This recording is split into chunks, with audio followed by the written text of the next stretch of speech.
நமஸ்காரம். கண்ணன் பகவத்கீதையில் கடைசியில் சரணாகதி பண்ணுன்னு சொன்னார். அனைவரும் அறிந்தது. சர்வதர்மான் பரித்யஜ்ய மாமேகம் சரணம் பிரஜ அகம் துவா சர்வ பாபேபியோ மோக்ஷயிஷ்யாமி மா சுசா. அர்ஜுனனை பார்த்து சோகப்படாதே என்று உரைக்கிறார். பொறுப்பு என்னது அர்ஜுனா? நீ சோகப்பட வேண்டாம். எத்தனையோ கஷ்ட நஷ்டங்கள் நமக்கும் இருக்கின்றன, அர்ஜுனனுக்கும் இருந்தன.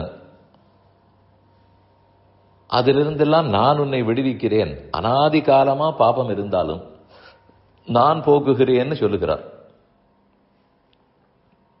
நமக்கு கொஞ்சம் பயமாக கூட இருக்கும். அது என்ன பாபம், எவ்வளவு பாபம் என்றே தெரியாதே, அது நம்மால் போக்கிக் கொள்ள முடியுமா, பிராயசித்தம் பண்ண முடியுமா என்றெல்லாம் கவலைப்பட வேண்டாம். நான் அனைத்தையும் அறிந்தவனாக இருக்கிறபடியால், அனைத்து வல்லமையும் பொருந்தி இருக்கிறபடியால் அதை நான் தெரிந்து கொண்டு போக்குகிறேன்னு கண்ணன் சொல்லுகிறார். அதற்கு நம்ம என்ன செய்ய சொல்கிறார்? சர்வதர்மான் பரித்யஜ்ய மாமேகம் சரணம் பிரஜ. பாக்கி எல்லாத்தையும் விடு, மற்ற எல்லாத்தையும் விடு. நான் கீதையில் 2வது அத்தியாயத்திலிருந்து எத்தனையோ சொல்லிக் கொண்டு வந்தேன். அதெல்லாத்தையும் விடு, என்னையே சரணமாக பற்று, என்னையே தஞ்சமாக கொள்வாய், உறுதி கொள் என்று சொல்லுகிறார். மாம் ஏகம் சரணம் பிரஜ.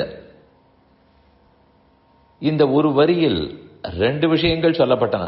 பாக்கி எல்லாத்தையும் விடுன்னு சொல்றார், என் ஒருத்தனையே பற்றுன்னு சொல்லுகிறார். நம்ம உடனே என்ன தோணும்?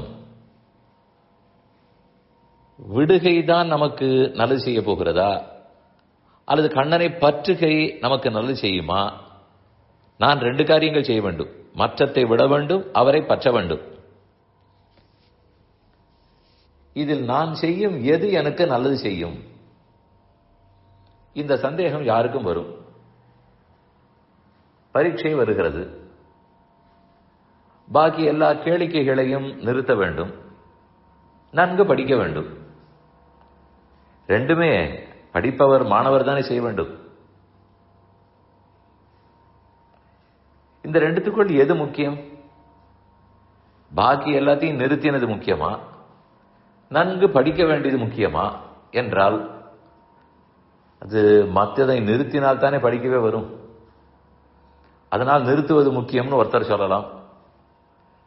நிறுத்திவிட்டால் போதுமா? நிறுத்திவிட்டு வெறுமனே உட்கார்ந்து இருந்தால் படிக்கவே இல்லை. அதனால் நிறுத்துவது இருக்கட்டும், அதை விட படிப்பது தானே முக்கியம் இன்னொருத்தர் சொல்லலாம்.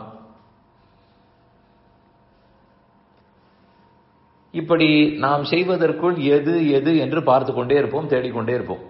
அதுபோல் பாக்கி எல்லாத்தையும் விடு, என்னையே எல்லாமாக பற்றுன்னு சொன்னால், இந்த பரீட்சை விஷயத்தை போல நாம் குழம்புவோம். விடுகை தஞ்சமா, அது உபாயமா, அல்லது கண்ணனை பற்றினது உபாயம் நல்லது செய்யுமா? எது? இதில் ஆச்சரியம், இந்த 2மே முக்கியம் இல்லை. நான் இப்படி சொல்லுகிறேன்னு வைத்துக் கொள்ளுங்கள், உங்களுக்கே அதிர்ச்சியாக இருக்கும். பாக்கி கேளிக்கைகளை நிறுத்தினது முக்கியமா, அல்லது நான் விழுந்து விழுந்து பரீட்சைக்கு படித்தது முக்கியமான்னு கேட்டால், சாமி 2ம் இல்லை, மார்க் போட்டவர் தான் முக்கியம். இப்படி நான் சொன்னால் ஒத்துக்கொள்வீர்களா? அதை இப்படி நன்றாக எழுதினால் தானே மார்க் போடுவார். அதை பற்றி தானே இப்போ பேசுகிறோம். எழுதினத்துக்கு மார்க் போட போகிறார், அதில் அவர் செய்தது என்ன இருக்கிறது என்று கேட்டு விடுவோம்.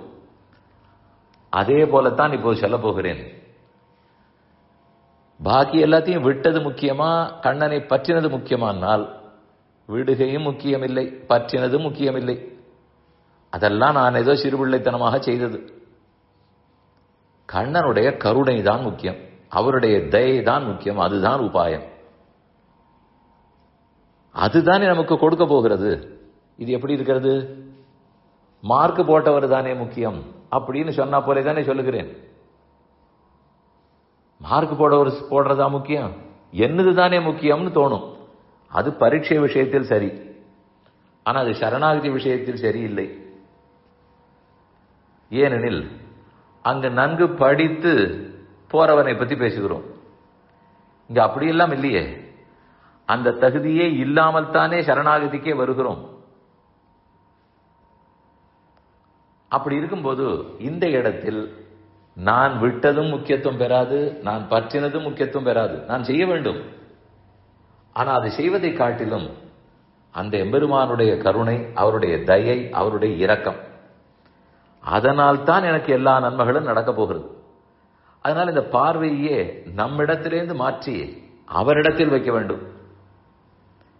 நான் செய்ததுன்னு நோக்காமல் அவர் கொடுத்தது, அவர் அருளியது, இதுதான் சரணாகதியினுடைய அடிப்படை.